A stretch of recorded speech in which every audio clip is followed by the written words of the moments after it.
आप 9 बजे आइए। हरे कृष्णा। सही भक्तों का स्वागत है आज की भगवत गीता क्लास में। मेरा कहीं नहीं, मेरा काम है जो 8 बजे आते हैं ना, कहीं नहीं हैंडल करना। बीडी बीडी बीडी बीडी बीडी वाला गार्ड कहाँ रहता? आचरण करते हैं। वहीं पे वहीं पे बीडी वाला गार्ड बुलाए।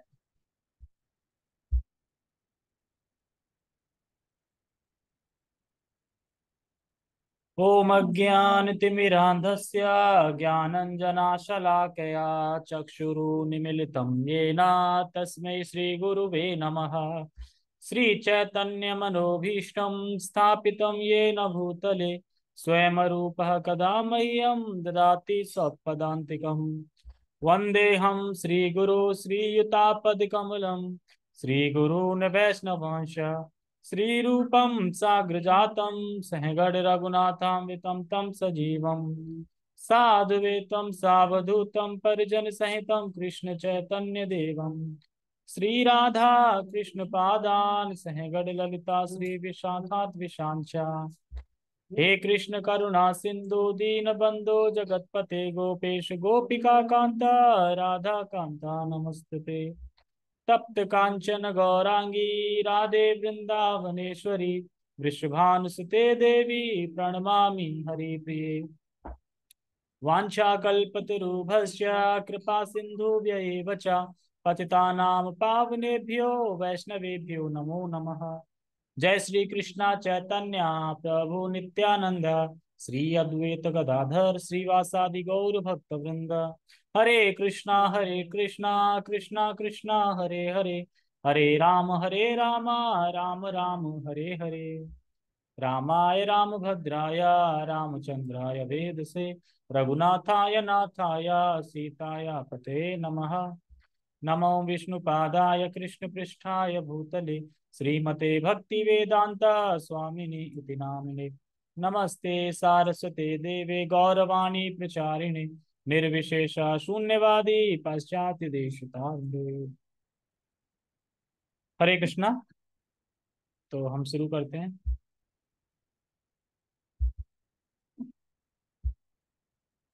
ठीक है, श्लोक दिखाई दे रहे हैं? ओके।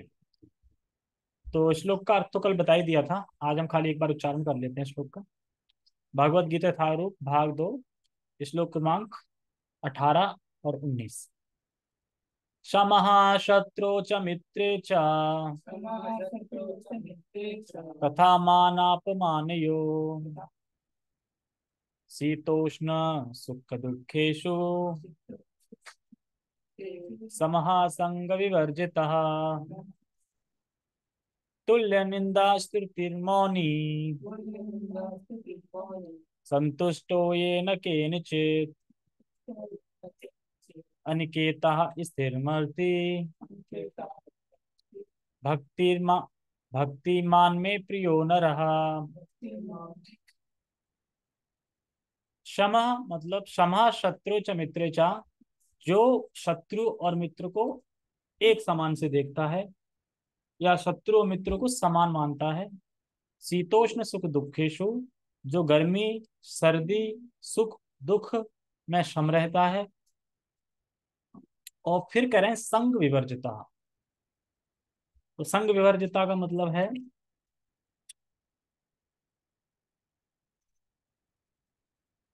कुसंगति से दूर रहना। संघा विवर्जित का अर्थ है कुसंगति से दूर रहना। कुसंगति क्या है? कुसंग एक होता है सुसंग, एक होता है कुसंग। सुसंग मतलब जो भक्त हैं डिवोटी हैं उनका संग करना, जो देवतुल्य हैं जिनमें गुण। और कुसंग मतलब कि जो नास्तिकवादी हैं, मायावादी हैं, भौतिकतावादी हैं और कर्मी लोग हैं, ऐसे लोगों को कुसंग बोला जा रहा है।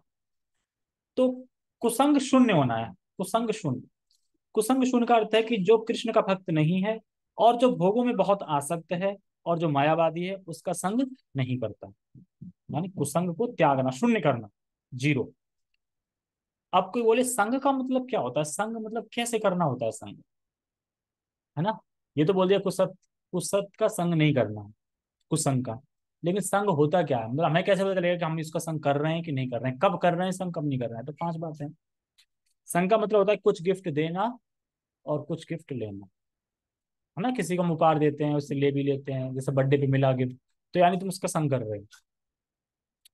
और दूसरा है कि हृदय की बात को सुनना और सुनाना। हृदय की बात किससे बोलते हैं?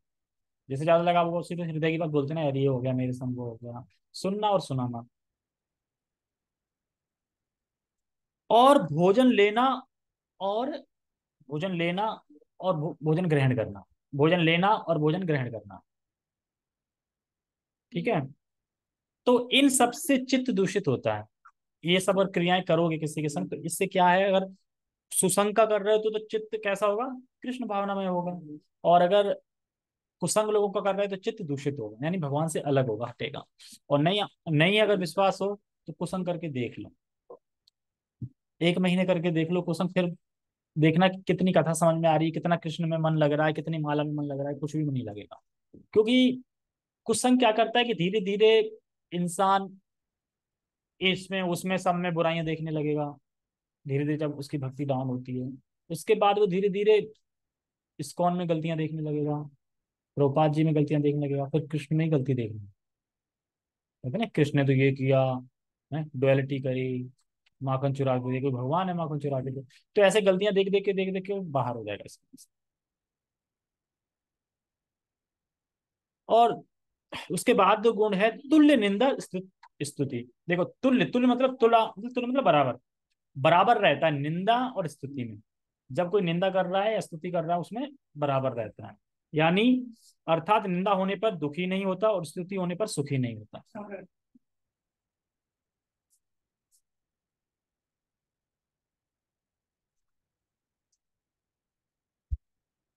ओके, तो मैं क्या कह रहा था, स्तुति होती है तो सुखी नहीं होता, निंदा होता है तो दुखी नहीं होता। अगर कभी स्तुति हो जाती है तो उससे क्रोध भी नहीं करता। मान लो कि भगवान ने बोला स्तुति और निंदा से मतलब त्याग देता है इसको, इसमें सम रहता है। अब कोई स्तुति कर रहा है, ऐसा नहीं उसको क्रोध हो गया उसको, मतलब कि अरे तुम स्तुति क्यों कर रहे हो मेरी है, अभी इससे मैं फूल जाऊंगा, फिर मुझे अब वही भगवान ने जो बोला वो हो जाएगा। तो क्या करता है, तो वो ये सोचता है कि एक्चुअली स्तुति मेरी नहीं हो रही है, गुरु और कृष्ण की हो रही है, क्योंकि मेरे अंदर जो भी गुण आए वो गुरु और कृष्ण की कृपा से आए। क्योंकि भक्ति से पहले तो मेरे अंदर कोई गुण था नहीं, भक्ति के बाद में मेरे अंदर गुण आए हैं ये सारे। तो फिर क्या मतलब है, ये सारे गुण भगवान की कृपा से आई हैं, तो भगवान की ग्लोरिफिकेशन कर देता है, मतलब बाईपास कर देता है। स्तुति मेरी हुई, मैंने बाईपास किसको कर दी? गुरु कृष्ण को कर दी, गुरु कृष्ण को कर देते हैं इस तरीके से करना। तो अगर किसी की स्तुति हो जाती है तो उसे क्रोध नहीं करना चाहिए। सोचो, मैं जो कुछ अच्छा कर पाया हूँ, जो कुछ अच्छा बोल पाया हूँ, किसी का हृदय परिवर्तन हो पा रहा है, तो ये कृष्ण की कृपा से ही है, ये गुरु की कृपा से ही है। जो भी गुण है मेरे अंदर वो भक्ति से पहले नहीं थे, अब हैं, तो यानी कैसे आए? भगवान की कृपा से ही आए। तो ये वो सोचता। तो पहले हम कर्मानुसार कुछ कर पाते थे, अब हम गुरु और कृष्ण की कृपा से कुछ कर पाए, ऐसा वो सोचता है। और ध्यान रखें, आपकी अति स्तुति भी होगी और आपकी अति अ, निंदा भी होगी, और वही लोग करेंगे। जो ही लोग आज तुम्हारी प्रशंसा कर रहे हैं ना, वही लोग कल निंदा भी करेंगे। तो इसलिए दोनों के लिए तैयार रहो। प्रशंसा हो तो मेरी नहीं हो रही है, गुरु कृष्ण हो रही है, और निंदा हो रही है तो उसमें भी सम रहो। भगवान ही चाहते हैं कि लोग बोले मुझसे, ठीक है। आगे है मौनी। कुछ गुणों का वर्णन कर रहा हूँ कि तात्पर्य पे जाएंगे सीधा। मौनी, मौनी मतलब मौनी बाबा, क्या मतलब मौनी? हाँ, अर्थात यत्वाक अथवा स्वइष्ट मननशील। मैंने बताया था मननशील गुण बताया था। मननशील मतलब वो भगवान के बारे में सोचता है, भगवान के बारे में बोलता है, मननशील हो जाता है। तो यथार्थ अर्थात यत्वाक अथवा स्वइष्ट मननशील, ये है मौनी का अर्थ। अब वो बोले यत्वाक क्या होता है? यत्वाक, यत्वाक मतलब वाणी पे संयम, और वाणी से भगवान की कीर्ति के अलावा और कुछ नहीं। वाणी पे संयम और वाणी से भगवान के लीला गुण के अलावा और कुछ नहीं। और स्वइष्ट मतलब, स्वइष्ट का मतलब होता है अपने इष्ट देव भगवान कृष्ण के नाम गुण रूप लीला, इन्हीं में लगा रहता है, चिंतन में लगा रहता है, मननशील। अब अगर कोई मननशील होगा तो जाहिर सी बात वो संतुष्ट भी होगा फिर। मतलब मननशील है, मननशील कर रहा है वो, भगवान के बारे में सोच रहा है, तो वो संतुष्ट भी होगा फिर। तो अगला गुण क्या है?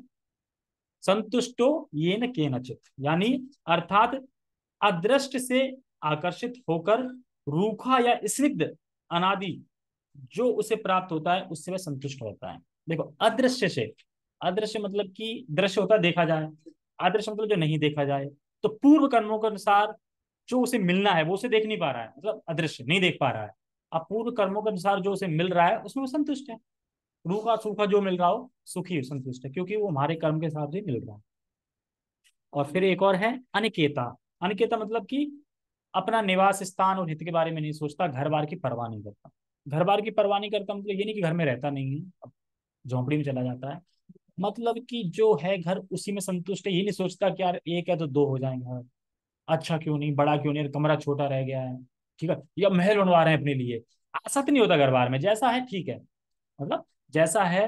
कृष्ण कथा चल रही है घर में, सब कुछ हो रहा है, बस संतुष्ट है एक में। मतलब अगर एक कमरा भी मिल गया पूरे घर में तो संतुष्ट है उससे, मतलब आसक्त नहीं होता घर में।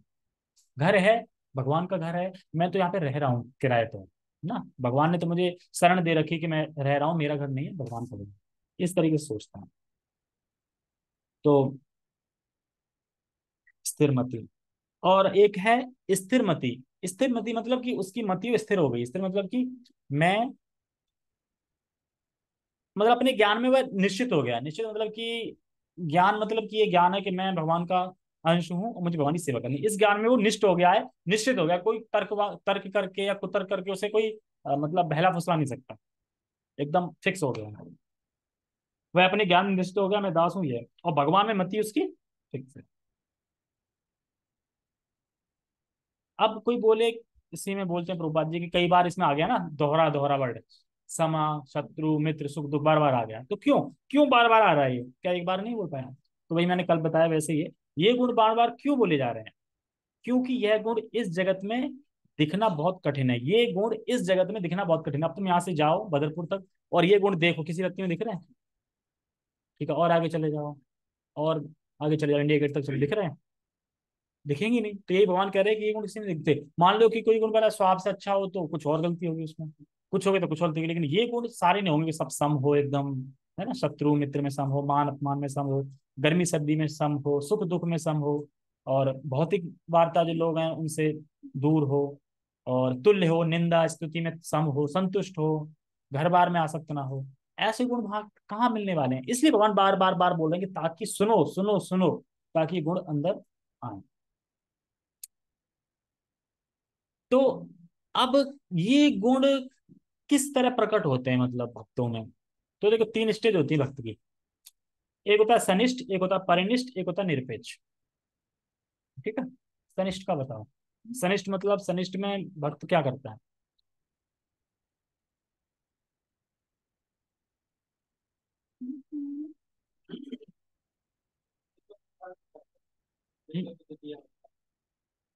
वेदों में जो दिया होता है पालन करता है, अच्छा ठीक है। और परिनिष्ठ?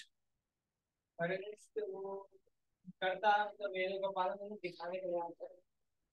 हाँ, कर्ता भक्ति है, लेकिन वेदों का वर्ण श्रम का पालन इसलिए करता है दूसरों को आदर्श प्रस्तुत करने के लिए। गीता में आया था, शुरुआत में आया था कि आदर्श प्रस्तुत करने के लिए राजा करते दशरथ ने किया जैसे ना, लेकिन है भक्त वो। ठीक है ना। सनिष्ठ मतलब कि पहले कर्म योग कर रहा है, ज्ञान योग कर रहा है, फिर आगे बड़ा अष्टांग योग कर रहा है, लेकिन अनन्य भक्त नहीं है, अनन्य भक्ति नहीं करता। हाँ, वेद के साथ कर्म योग ज्ञान योग, तो वो सनिष्ठ में आता है, मतलब भक्ति की कैटेगरी आ रही है ना, तो भक्त की कैटेगरी आ रही है, तो सनिष्ठ। एक होता है निरपेक्ष। निरपेक्ष क्या क्या करता है? अब तीसरी कैटेगरी कौन सी रह गई? भक्ति, इसके अलावा कुछ नहीं कर रहा, मतलब केवल भक्ति। तो ये गुण सभी में प्रकाशित होंगे, ये जो गुण बताए गए ना, इतने 10-11 गुण बताए गए, ये सभी में प्रकाशित होंगे। ये सनिष्ठ में भी होंगे, परिनिष्ठ में भी होंगे, और निरपेक्ष में। तो निरपेक्ष में फुल मात्रा में होंगे, और परिनिष्ठ में भी होंगे, लेकिन सनिष्ठ में फुल मात्रा में नहीं होंगे, मतलब उनके हिसाब से होंगे। मतलब कि ये गुण जो प्रकाशित होते हैं तो थोड़ा, फिर थोड़ा और ज्यादा, फिर पूरा, ऐसे करके स्टेज बाई गुण, लेकिन गुण सम होंगे। क्या हम किस कैटेगरी में? मान लो सनिष्ठ में आ रहे हैं, तो क्या गुण थोड़े भी प्रकाशित नहीं हुए ये? अब गर्मी आती तो क्या सोचते हैं यार गर्मी क्यों आ गई, अब तो पता है ना गर्मी आनी है, दुखा लिया हमें। बारिश हो जाए रास्ते में तो क्या बारिश से क्या आप उसमें गुस्सा कर रहे हैं? पता है बारिश होनी है, वो तो होगा, मतलब जो भी कुछ होने घटित होने वाला है इस जगत में, तो हमें पता है कि भगवान ने पहले ही याद आ जाता है कि दुखा लिया हम। जब भी कभी तुम दुख देखोगे ना कहीं, तो ये याद आ जाएगा दुखालयम, तो है ही दुखालयम। हमारे माइंड में आएगा दुखालयम में दुखी तो मिलेगा, ना मिले दुख तो आश्चर्य की बात। एक्चुअली यहाँ पे टोटली दुखी है, लेकिन हम उस दुख को सुख समझ रहे हैं, यही माया है। मतलब जो नहीं है वो माया है, जो नहीं है उसको मैं मान रहा हूं वही माया है, कहने का अर्थ ये है। तो ये सब था। एक बार टेक्स्ट पढ़ देता हूँ फिर तात्पर्य पे चलते हैं। अगर आज जल्दी हो गया तो मैं आज जूम वालों से प्रश्न पूछूंगा इसके ऊपर। जो मित्र तथा शत्रुओं के लिए समान है, जो मान तथा अपमान, शीत तथा गर्मी, सुख तथा दुख, यश तथा अपयश में संभाव रखता है, जो दूषित संगति से सदैव मुक्त रहता है, जो सदैव मौन और किसी भी वस्तु से संतुष्ट रहता है, जो किसी प्रकार के घर बार की परवाह नहीं करता, जो ज्ञान में दृढ़ है और जो भक्ति में संलग्न संलग्न है, ऐसा पुरुष मुझे अत्यंत प्रिय है। तात्पर्य, भक्त सदैव कुसंगति से दूर रहता है, प्रभुपाद जी ने पहले ही बता दिया। फर्स्ट लाइन कुसंगति से। देखो, कौवे का एग्जांपल देते हैं कि कौवे का एग्जांपल क्यों देते हैं कि जो यहाँ पे गंदा होगा ना, फेंका हुआ खाना गंदा, वहां पे मुंह मारते हैं कौवे, गंदे उसमें। तो इसी तरीके से भौतिक संसार में जो लोग लिप्त हैं वो उसी के हिसाब से हैं। जो अच्छी चीज है वहां नहीं जाएंगे, वो जो बेकार चीज है वहां जाएंगे। अब मैं दूर की क्या बात करूं, लाए मेरे ऑफिस में ही हैं, कि उनकी अभी इतने अज्ञान में है कि वो ना तो भगवान की कभी चर्चा करते हैं और ना भगवान के बारे में कभी पढ़ते हैं। बाकी सारा दिन सब कुछ कर लेंगे, बस भगवान के बारे में कुछ नहीं कर पाएंगे। वो भगवान के लिए टाइम नहीं निकल पाएगा, भगवान के पास नहीं जा पाएंगे, भगवान मंदिर अंदर नहीं जा पाएंगे, बाकी सब जगह चले जाएंगे। तो ये मैं देखता हूँ ये क्यों है, क्योंकि अज्ञान के कारण नहीं समझ पा रहे हैं कि श्रेय हमारा किस में है। मतलब इतना वो है कि मैं बगल में बैठा हूँ फिर भी मेरी संगति से, मतलब बगल में संगत से कुछ तो प्रभाव पड़ेगा ना। मैं पढ़ रहा हूँ शास्त्र आज तो चल थोड़ा पढ़ ले, बिल्कुल फर्क नहीं पड़ रहा। मतलब इतने पक्के वाले वो हैं वो, सोचो, बिल्कुल ही नहीं हिल पा रहे। वरना आप तुम बोला अगर कोई बगल में हो शास्त्र पढ़ता हो तो एक ना एकदम झांकी लो गया क्या पढ़ रहा है, चलो तो मैं भी देख लेता हूँ ना। बिल्कुल नहीं, बिल्कुल भी। चलो जो भी, तो क्या कह रहे हैं, कुसंगति से दूर रहता है, यानी कितना कठिन है। पहला ही गुण कुसंगति से दूर रहना, बहुत कठिन गुण है ये, कुसंगति से दूर रहना। सदैव कुसंगति से दूर रहता है मतलब 24 आवर्स दूर रहता है। जैसे कि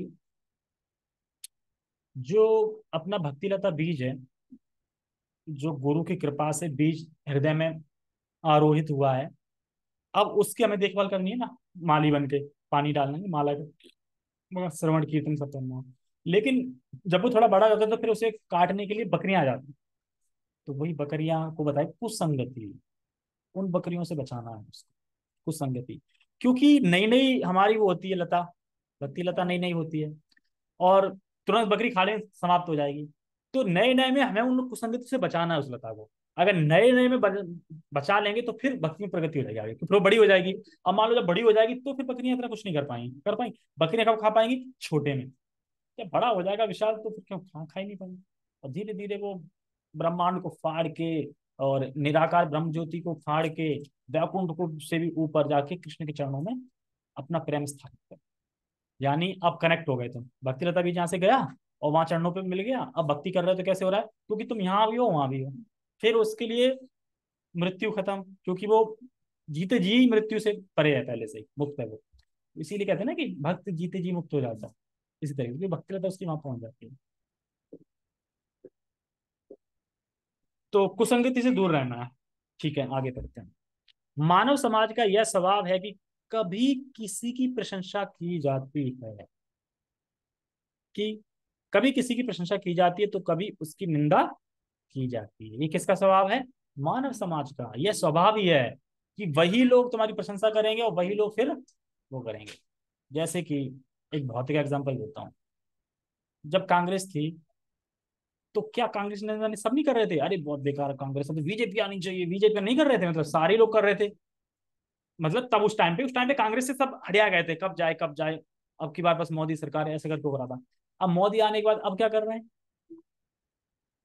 अब कुछ लोग मतलब जो समझदार है वो तो ठीक है, जो समझदार नहीं है वो क्या कह रहा है, वो तो वही कह रहा है। तो मतलब ये मैं इसलिए खाली बता रहा हूँ, मुझे किसी से वो कोई द्वेष या दो नहीं है कि भाई ये हो या कोई भी हो सरकार होनी चाहिए। लेकिन मैं खाली ये बताना चाह रहा हूँ कि वही लोग तो प्रशंसा कर रहे थे और वही लोग अब क्या करने लगे, मतलब निंदा करने लगे। तो ये स्वभाव ही है समाज का, ये होगा ही। ठीक है। तो जिन व्यक्ति से प्रशंसा की जा रही है खूब उसी इंसान की, और उसी इंसान की उन्हीं व्यक्ति से निंदा की जाएगी, तो दोनों पे फिर वो सम रहना, दोनों पे देखना। लेकिन भक्ति कृत्रिम यश तथा अपयश दुख या सुख से ऊपर उठा हुआ होता है। कहाँ पे थे? लेकिन भक्ति कृत्रिम, अच्छा भक्त, भक्ति के यानी भक्त, लेकिन भक्त कृत्रिम यश तथा अपयश दुख या सुख से ऊपर उठा हुआ होता है। कृत्रिम क्यों बोल रहे हैं? कृत्रिम, कृत्रिम इसलिए बोल रहे हैं क्योंकि यश अपयश दुख सुख किसको अनुभूत हो रहा है? जो यश है, अपयश है, दुख है, सुख है, ये किसको अनुभूत हो रहा है? मन को और शरीर को। आत्मा से कोई मतलब नहीं है, आत्मा तो हमारे मन को ये सब हो रहा है। तो हम भूल ना जाए कि हम आत्मा है, इसलिए बार बार बार बार सुनना चाहिए। भूल जाते हैं ना, आत्मा शरीर है, खाने के टाइम पे तो शरीर ही रहते हैं। तो बार बार सुनना है और इसको अप्लाई भी करना है, इस श्लोक को। इस श्लोक को अगर अप्लाई कर लेंगे तो सोचो कि हम कितनी प्रगति पे पहुंच जाएंगे। वह अत्यंत धैर्यवान होता है?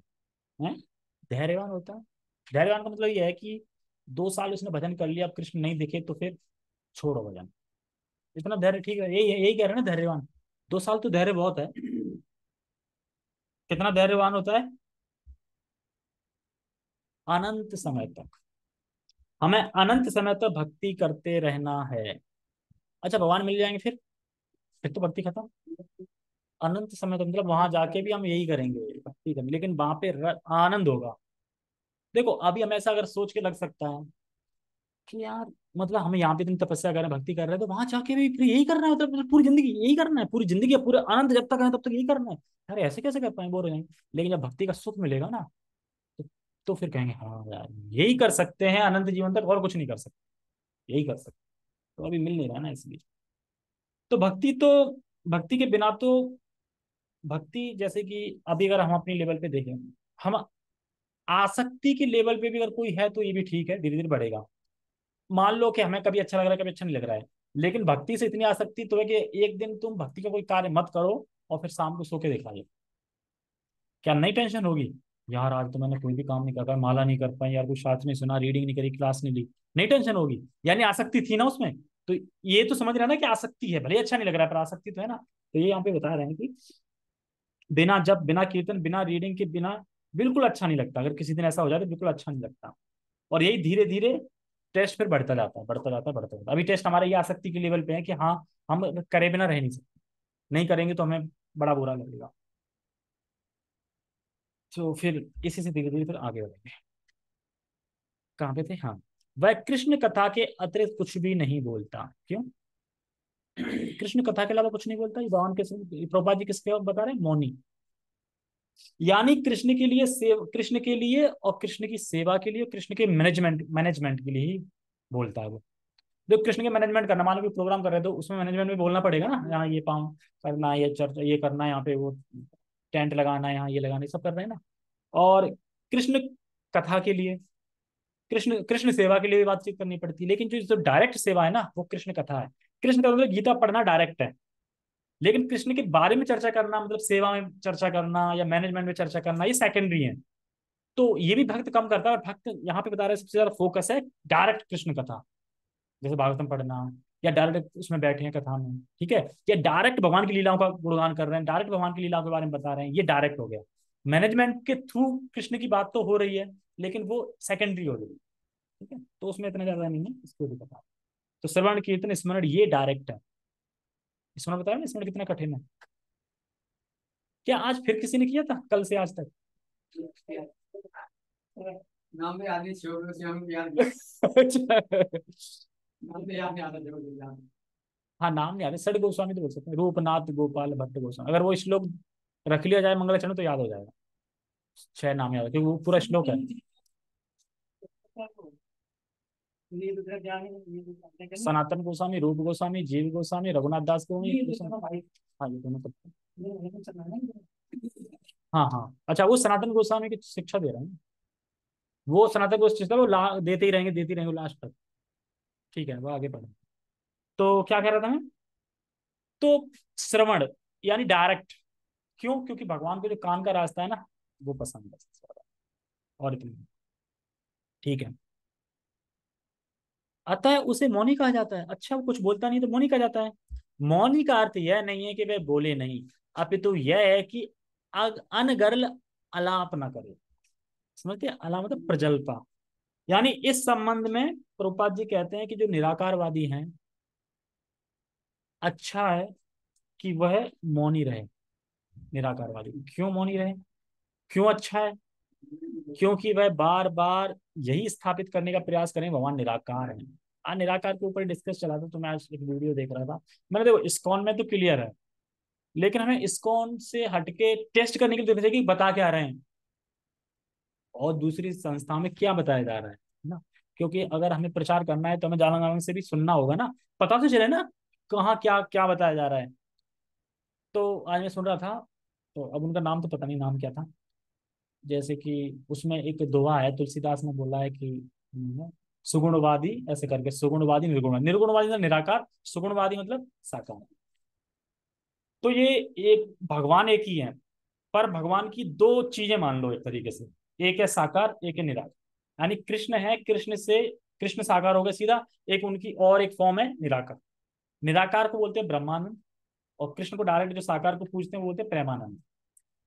तो जो ब्रह्मानंद है, ब्रह्मानंद में कितना सुख है अगर ये देखा जाए तो, एक समुद्र से एक बूंद निकाल ली जाए, ठीक है, और उस बूंद के भी कई भाग कर दिए जाएं, और भाग करने के बाद जो कृष्ण का जो प्रेमानंद का जो रस है, ठीक है, उसका लव मात्र, लव अंश, मतलब लव अंश ये ब्रह्मानंद है, सिर्फ लव अंश। ये नहीं बोलोगे आधा है। एक तो समुद्र है पूरा, समुद्र से ही पहले एक बूंद आ गई तो कितना कम हो गया, उसमें भी कई भाग हो गए, इतने हो गए कि अपने उसमें कैलकुलेटर में नहीं आएंगे। फिर बचा कितना? इतना। वो भी क्या है? लव मात्र, एक लव। और लव कितना होता है? लव की डेफिनेशन बताइए कि मतलब जो लव मतलब जो थोड़ा है अंश, वो कितना अंश? जैसे एक सुई लो, सिरिंज, उस पे पानी डालो, उसके नुक पे कितना पानी बचेगा? पहले तो बचेगा ही नहीं, पर कैसे क्या बचेगा? भीगी दिखेगी, खाली पानी तो नहीं है ना, उसके भी कई भाग कर दो, उतना एक लव होता है। तो ब्रह्मानंद में ये रस है और कृष्ण प्रेम में ये रस है। तो कृष्ण प्रेम का जो रस है ना वो इतना ऊंचा है, इतना ऊंचा है, कह नहीं सकते। है तो ब्रह्मानंद है उसमें, ब्रह्मानंद का जितना है, ब्रह्मानंद मतलब कि बता रहा ना कितना सुख है। कृष्ण का जो प्रेमानंद सुख है उसके लव मात्र इतना सुख है, मतलब बूंद के अलावा, बहुत गजब का। जबकि ये अलग संस्था से सुना है मैंने। चारों से होगा ना? हाँ चारों मतलब उसी में प्रामाणिक संस्था से। लेकिन वही है कि अब फिर भी लोग नहीं मानते तो क्या करें। डायरेक्ट लिखा है उसमें रामचरितमानस में, रामचरितमानस, और फिर अपने उसमें तो लिखा ही है, अपने उसमें तो सीधे ब्रह्मा ही बोल रहे हैं, ईश्वरा परमा कृष्णा, और क्या चाहिए। भगवान कह रहे हैं अहम सर्वस्व प्रभा, गीता में कह रहे हैं ना, मैं ही सभी का प्रभु हूँ, सब कुछ मुझसे उद्भूत हुआ है, सब कुछ जड़ अचर, जड़ चेतन, सब कुछ चर चराचर अचर, सब कुछ मुझसे आया, everything is coming from Krishna. ठीक है, हम अब इस पे आ जाते हैं निराकार पे। ठीक है, तो कहाँ पे थे? अलाप ना करें, हम ये सब पढ़ रहे थे ना। क्यों? क्योंकि वो बार बार क्या प्रयास करेंगे? भगवान को निराकार स्थापित करेंगे। तो इस टटराहट से, मतलब निराकार निराकार टटराहट से क्या होगा? जो काल रूपी मेढक है उसके प्रति वो आकर्षित हो जाते हैं, काल रूपी जो मेढक है वो उनके प्रति आकर्षित होकर उसे मार डालते हैं। तो भगवान के विरुद्ध बोलने से क्या है? केवल मृत्यु ही प्राप्त होगी, जल्दी पास पहुंच जाता है। तो ऐसे लोगों के लिए अच्छा है वह चुप ही रहें। तो ऐसा वर्तन अब नहीं करना, ताकि वह खुद भी, अगर वो बोलेगा भी खुद भी अपवित्र है, दूसरों को भी अपवित्र करेगा, और दूसरों को प्रभावित अपवित्र करेगा। तो इस तरीके से, और अगर प्रामाणिक रूप से अगर भगवान के बारे में सुन लिया है, बोलना है, तो फिर बोल सकते हैं बिल्कुल, फिर इसमें कोई दिक्कत नहीं। आज पूरा हो जाएगा ये। कहाँ पे थे हम? हम्म? हाँ, मनुष्य को आवश्यकता पर बोलना चाहिए, और भक्त के लिए सर्वाधिक अनिवार्य वाणी तो भगवान के लिए बोलना है। अनिवार्य है का मतलब क्या है? कंपलसरी है, बोलना ही है भगवान के बारे में। ऐसा नहीं है मैं बोलूं अभिषेक प्रभु आप तो कर लोगे ना प्रीचिंग, आप कर लोगे प्रीचिंग, आप कर लोगे, मैं सिर्फ प्रसाद खा के सोऊंगा, भाई सबकी जरूरत है प्रचार की, अकेले से नहीं होता, सबकी जरूरत है प्रचार की, और कुछ ना कुछ तो बोलना चाहिए, अनिवार्य है। गोपाल जी का करें, अनिवार्य है नहीं कंपलसरी है। क्या बोले, हमें आता नहीं, अरे भाई इतना तो आता है कि जानवर इंसान में क्या फर्क है। ये तो बता सकते हैं कि इंसान तपस्या कर सकता है, जानवर तपस्या नहीं कर सकता, ना तो बता सकते हो। तपस्या, अब तपस्या करना भी खाने पीने सोने इनसे तो उत्कृष्ट है ना, ऊंची है तपस्या। तपस्या करे धीरे धीरे तप करेगा तो धीरे धीरे बढ़ेगा आगे। तो खाने पीने की जो सुख है उससे ऊपर ही है तपस्या का सुख। तो अगर इच्छा है भगवान के बारे में बोलने की तो भगवान हमको शक्ति देंगे, पर प्रभुपाद जी बोल रहे हैं अनिवार्य है, यानी we must speak about Krishna. तो कैसे जा रहे देखो तारे कहो कृष्ण उपदेश, अपना उपदेश है, कृष्ण उपदेश बोलना है बस। भक्त समस्त परिस्थितियों में सुखी रहता है। क्यों सुखी रहता है? समस्त परिस्थितियों में सुखी रहता है क्योंकि उसका सुख आंतरिक है, और जिसका सुख बाहरी होता है वो हमेशा दुखी रहता है। देखो अगर बाहर से तुम सुख ढूंढ रहे हो तो बाहर से सुख मिलेगा ही नहीं, सुख तो सारा आंतरिक है ना। इसीलिए आप ये बता रहे हैं कि तब जब हम भगवत प्रेम अवस्था में पहुंच जाते हैं तो भगवान के लिए हम कोई भी कार्य करते हैं तो उसमें हमें आनंद मिलता है, जब भगवान के प्रेम में पहुंच जाते हैं। और जब कुछ काम नहीं होता है तो हम भगवान के बारे में सोचते हैं, उससे आनंद आता है, सोचने से ही। जैसे एक एग्जांपल, अगर किसी इंसान ने हमारे संग दुर्व्यवहार कर दिया है या कुछ खड़ा खोटा बोल दिया है, तो क्या हम घर पे आके उसकी बात सोच के दुखी नहीं होते रहते? सोचते दुखी रहते हैं। मतलब उसने बोल दिया और वो सोच सोच के दुखी हो रहे हैं, तो क्या हम भगवान के बारे में सोच सोच के सुखी नहीं हो सकते? सुखी हो सकते हैं। तो वही चीज यहाँ पे बताई है। कभी उसे स्वादिष्ट भोजन मिलता है तो कभी नहीं, किंतु वह संतुष्ट रहता है। ठीक है। वह आवास की सुविधा की चिंता नहीं करता। वह कभी पेड़ के नीचे रह सकता है, ये भाई के घर बार की बात आ रही है। तो कभी अत्यंत उच्च प्रसाद में, प्रसाद, प्रसाद ने, प्रसाद एक होता है, महल बोलते हैं उसे। किंतु वह इनमें से किसी के प्रति आसक्त नहीं रहता, मतलब आसक्ति उसकी भगवान में रहती है। वह स्थिर कहलाता है क्योंकि वह अपने संकल्प तथा ज्ञान में दृढ़ होता है। दृढ़ मतलब संकल्प क्या है? कृष्ण की सेवा करनी है, और ज्ञान क्या है? मैं भगवान का दास हूं, इसमें दृढ़ रहता है। तो ऐसा नहीं क्योंकि तर्क करके आपके इस निश्चय को भंग कर दे, नहीं, दृढ़ रहता है। स्थिर का मतलब होता ही है कि इस ऐसे कारण आएंगे कि जिसमें तुम स्थिर ना रह पाओ, और उस कारण में रहने के बाद भी तुम स्थिर हो, उसी को स्थिर बोलते हैं। ठीक है। और भगवान का एक गुण भी है सुहृदृत। सुहृदृत मतलब कि भगवान सभी के सुहृद हैं। सुहृद मतलब कि भगवान सभी पे उपकार कर रहे हैं। हाँ, मतलब उपकार की अपेक्षा के बिना जो हमेशा उपकार करता है वैसे हैं कृष्ण। मतलब कोई चाहे पाप कर रहा हो, कुछ भी कर रहा हो, उस पर भी कृपा करते हैं। अब सोचिए जो भक्त होगा, प्रिय होगा, उस पर कितनी कृपा करेंगे भगवान। तो वही यहाँ पे बता रहा है। तो क्या सीखा हमने? सुख दुख आए, गर्मी सर्दी आए, तो उसे स्वीकार करना चाहिए, भगवान की कृपा से।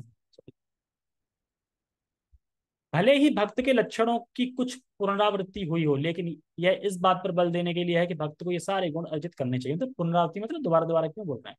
सदगुणों के बिना कोई शुद्ध भक्त नहीं बन सकता। सदगुणों मतलब कि अगर हम शुद्ध भक्ति ठीक से करेंगे, ठीक से चैंटिंग करेंगे, हरे कृष्णा माला करेंगे, तो ये गुण आएंगे ही आएंगे, प्रकाशित होंगे देखिए। ठीक है, मैं जल्दी थोड़ा फिनिश कर रहा हूँ। हरा हराव भक्त से कुतो महत्गुणा, यानी जो भक्त नहीं है उसमें सदगुण नहीं होंगे। जो भक्त कहलाना चाहता है उसे सदगुणों का विकास करना चाहिए। यह अवश्य है कि उसे इन गुणों के लिए अलग से बाह्य प्रयास नहीं करना पड़ता, क्योंकि ये गुण सब हमारे अंदर ही है, भक्ति हमारे अंदर सब कुछ है। बस एक कचरे से ढकी हुई है, उस कचरे को साफ करना है, प्रकाश हो। ऐसा नहीं कि बाहर से इंपोर्ट करना है गुण। गुण अंदर ही है सारे, ये बस प्रकाशित होने में खाली। आप तू कहाँ पे थे? अपितु कृष्ण भावनामृत तथा भक्ति में संलग्न रहने के कारण उसमें ये गुण स्वतः विकसित हो जाते हैं। तो लास्ट में क्या आ गया? जो कृष्ण भावना तथा भक्ति में संलग्न है, लगा हुआ है, उसमें ये गुण अपने आप ही प्रकाशित हो, विकसित हो जाते हैं। ध्यान रखें, गुण प्रकाशित हो तो भक्ति उत्तम का अभ्यास करेगा। ठीक है। हरे कृष्णा। अच्छा, 5 मिनट थी। जगत गुरु शील प्रभुपाद की जय, श्रीमद भगवद गीता की जय, निताय निताय गौर प्रेमानंदे। हरे कृष्णा।